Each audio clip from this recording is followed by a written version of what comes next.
first thing I've welcomed you. I'm going to tell you a little bit about what our Angel program is.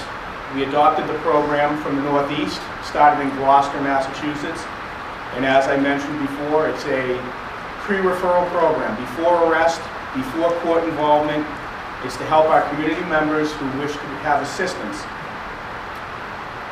The Roswell community suffers from its drug problems in methamphetamines and opioids, marijuana, all of which this program in particular targets the opioids and painkiller related addictions.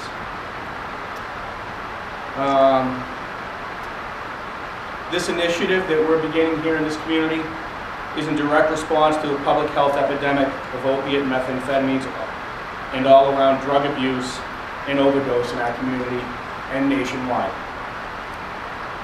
The Roswell City Council, myself, with the cooperation of the Chavez County Sheriff Britt Snyder, the Roswell Fire Chief Devin Graham, and of course Recovery Services, are prepared to address the multidimensional effects of substance abuse and how it affects our families and our community.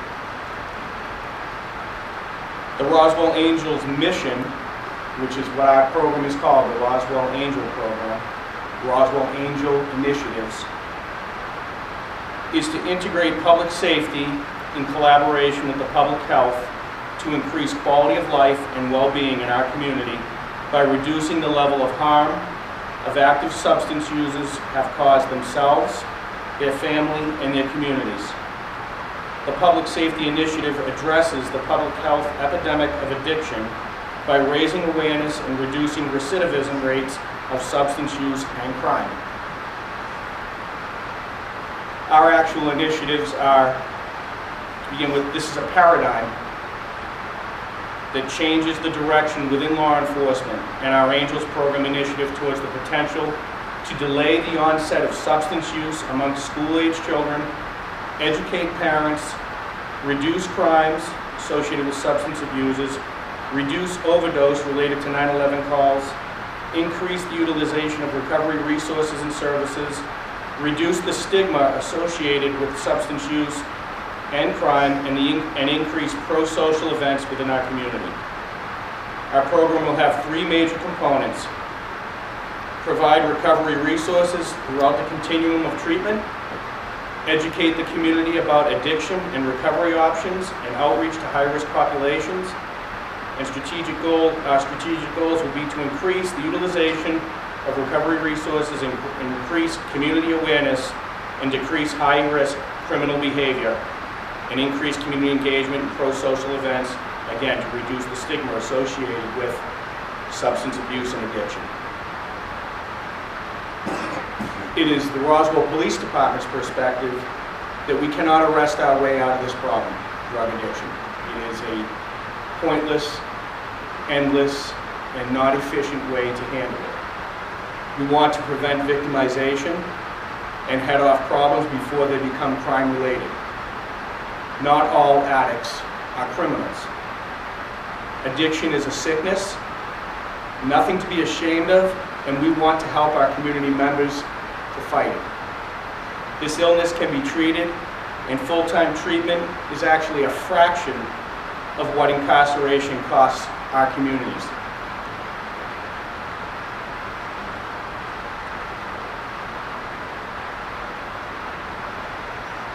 There will be exceptions and disqualifications to the program because it is voluntary. It is not court-related. It is not arrest-related. It's not in lieu of arrest. It's not as a trade to not be arrested. So the exceptions will be as follows. You cannot have an outstanding warrant on you when you come into the program. You cannot have drug-related convictions on your criminal record, which include possession with intent to distribute, trafficking, or violation in school zones. If the officer on shift who is going to meet you at the police department or the fire department or the sheriff's department believes without a doubt that one of our community engagement specialists, our angels, our clinicians, could be seriously harmed by the participant, will be disqualified. Individuals under 18 that do not have parental guardian consent cannot participate in the program. An individual experiencing withdrawal or is in need of medical attention or has a medical, physical, or emotional condition that requires medical expertise, you won't be discarded, you'll be brought to a medical facility. And after that, we'll see if you still fall under the criteria.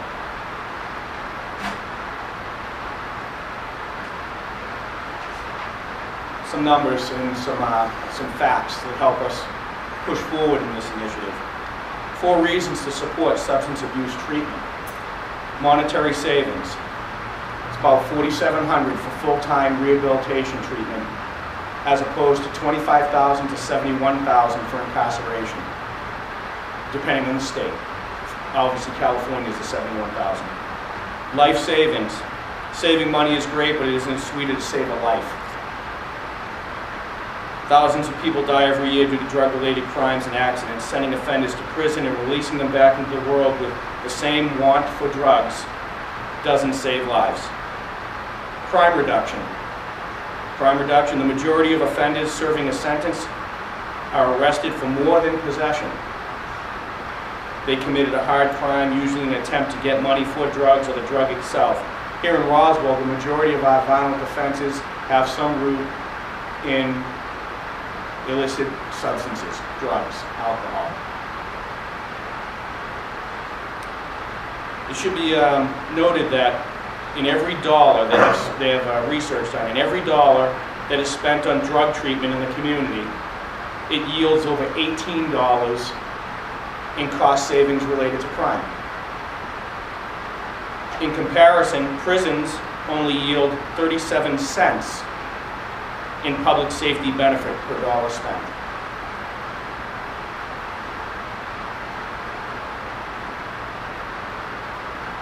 And then there's the cost to our community members who unfortunately are addicted.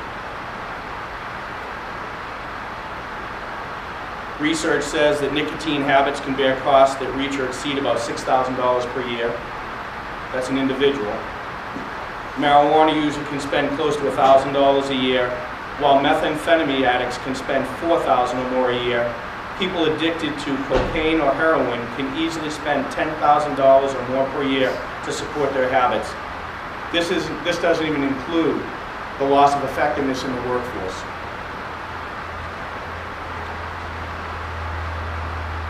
The locations where we will enthusiastically accept people in our community who want help. 128 West 2nd Street, right here at the Roswell Police Department. 2800 North Wilshire, the Roswell Fire Station, number 3. 501 East McGaffey, the Roswell Fire Station, number 2. 10 East Challenger, the Roswell Fire Station, number 4. And 1 St. Mary's Place, Chavez County Sheriff's Office. What will happen is you will come to the building, tell them you want to participate in the program. We'll have you sign a waiver. An officer will be called to transport you. He has to run a basic records check on you to make sure you don't fall into any of the disqualifiers, and we will transport you to recovery services to begin your program. Again, we need you to participate, and we will help you. For many years now, we've worked to help try to get people off drugs. What we've done for years has proven to be ineffective. In one way or another, drugs affects just about everybody in our community. Drugs and drug addiction is one of the leading causes of crimes in our community, and especially violent crimes. Today we come together to help make a difference in those addicted in our community. Cooperation and the building of relationships can make a real difference in our community. And I'm excited to see this cooperation happening here in Chavez County. Chief Smith, thank you for inviting us to participate in this program. Looking forward to a very positive fit. It's a natural fit for the fire department to be a part of a program like this. Fire departments pride themselves on being fixers. We're here to help. That's the reason for our existence. And so it's a natural fit for us to be a part of a program like this that is designed to help a community, help address problems and issues within the community. So we're excited to be a part of it, and we hope for great things for this. And we anticipate that as this program, as word gets out about it and as the program grows, we really hope to see good things from it. Recovery Services is the largest opioid treatment program in the state.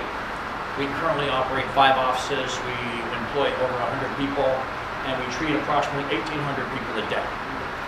About 3 or 4 years ago, we were looking for expansion, and the state of New Mexico identified the OD death rate disproportionate to the national averages in Chavez County and Roswell. So it was a natural growth for Recovery Services and an opportunity to make a difference in your community. We look for people we employ people from your community. We purchase property in your community. We hope to make a positive impact. We've been here for 3 years. We are nationally accredited. These young ladies work at Recovery Services, and they enthusiastically embrace treatment in your city and in your county. Our objective is to make an impact, make a difference. We have high expectations of the people that work at Recovery and the people that come there. And when Chief Smith approached us about this opportunity, we willingly embraced it.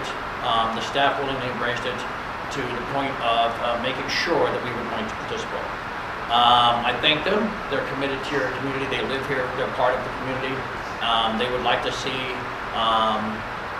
They would like to contribute to the well-being of the community and help in any way we can. They have my support. Our company's support. We will work diligently to provide the services that you're looking for in the community. Unfortunately, we are still not very well known here. There are a lot of people who don't know that we exist. We're at 1107 South Atkinson. I have an open door policy. These people can get a hold of me at any time. If there's something we can do to contribute, please let me know. Thank you for the opportunity, Chief, very much. It's a unique opportunity. Another caveat is Recovery Services has done several things in the state that's unprecedented, and we look forward to this challenge because we think this is another opportunity. Certainly we can see this going into other communities and making a difference elsewhere. So it's an important step, and thank you for that. Thank you for the chance. We are located in the South Valley. We have a Suboxone program, which is an additional medication in the Northeast Heights. We have a facility in Berlin, a rural facility that treats about 240 people. And then we are the only privately owned opioid treatment program in a correctional facility in the country.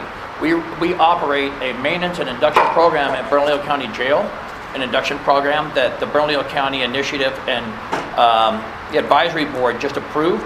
And so we are a pilot program that's being looked at by over 500 county jails in the country right now.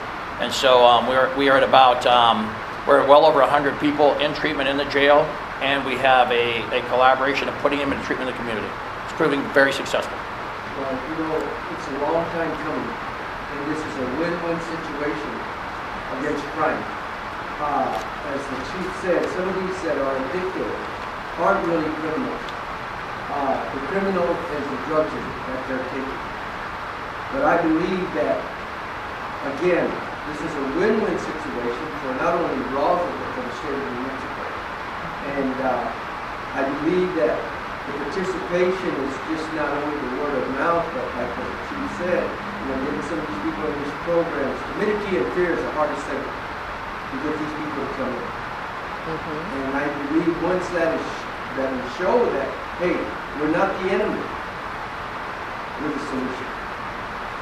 So thank you for being here, and I firmly believe that this program will escalate to eliminate crime. We're not going to stop it all, but some of these people that are addicted will find a better path. Thank you. Thank you.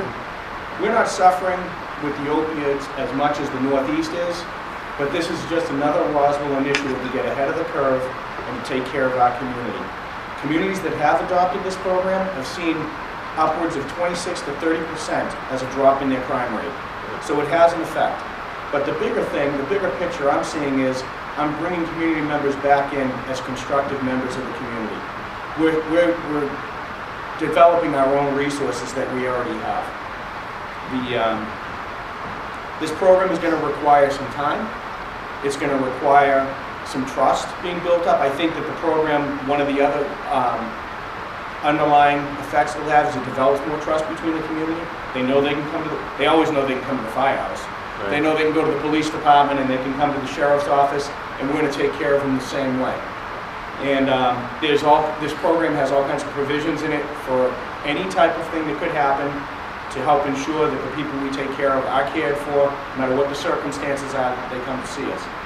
And the federal government has acknowledged that this is a problem, and that's where the funding comes from, which also doesn't impact the community. So we might as well take advantage of the available funding to take care of our people as well. We do not limit our services to just Chavez County. Yes, we, And, all the way around us. and with the Medicaid providing rides, we are able to provide services for people who are 2 hours away. So it does help, and to get the word out there will definitely be a benefit to those people. If you go to the national site on the internet, it's PAARI. That is the Angel Initiative Program. The acronym is Police Assisted. We're the only one in New Mexico. I hope that changes. Okay. I've seen in other areas where the Angel program is practiced that an addict that is able to come here and they have drug paraphernalia or drugs on them, they can get that disposed from them without seeing any arrest or any kind of citations. Excellent question. That is a fact. This is not about arresting people. This is about helping. If you come here and you seriously want help to any one of these outlets, of course, an officer or a deputy sheriff is going to come to transport you. If you have paraphernalia and you turn it in, yes, it'll be disposed of and you will not be charged for that. That isn't the idea of this program. It's not to bait and switch and trap people. We want to build up trust, we want to make you better, and that's not the way it's going to work. And, you know, it's naturally, and I've already said that it disqualifies, and that was not one. And it is the first one in New Mexico. We are the first one in the PARI program. I'm not saying there aren't other programs out there, but this is the first one that's came out of the Northeast where the police departments, fire department, I think we're kind of unique in that way as well, that we have everybody involved, but where you actually meet them and transport them and get them started in a long-term program. There are other programs out there also initiated by the court system, but it's not the same mindset where you accept treatment in lieu of getting prison time or being incarcerated or anything. This is people that want to take care of themselves, that want to get better. They want to have a better role model, a better impact on their families. This is about health. This doesn't have to do with trying to get around being incarcerated. This is like a long-term health program.